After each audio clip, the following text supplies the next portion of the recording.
I wish to throw out a challenge to those who see this video to give it over to people who have berated and badmouthed the Chabad movement for various reasons. Yesterday I tried to engage one of the most vociferous individuals on the internet. He calls himself Identifying Chabad on Google, and he therefore attacks Lubavitch for its belief system.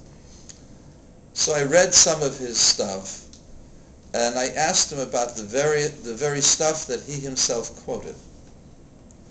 He quoted the Nefesh HaChaim, the book written by Rabbi Chaim of Volozhin, who was one of the greatest. It's a mistake to say he was the greatest. He was one of the greatest students of the Vilna Gaon, in which he says that one is only allowed to relate to God as Sovev Kol Almin, not Memale Kol Almin. And this he quotes, and he throws this around.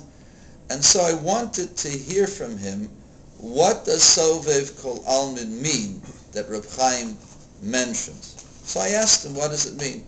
And he says, well, he really doesn't know. So I said, if you don't know, then will you publicize that you're ignorant and you don't know? He says, it's irrelevant to what I wrote. So I wrote him back that all of the things that he argues about in his website is based upon certain teachings in certain places. And those teachings require understanding.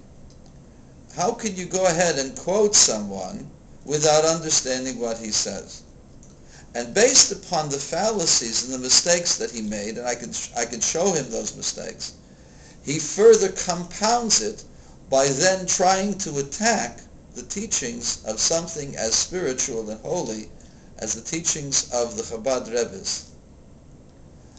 And then to go from there and to talk to people who are not well versed in Hasidus or Halacha.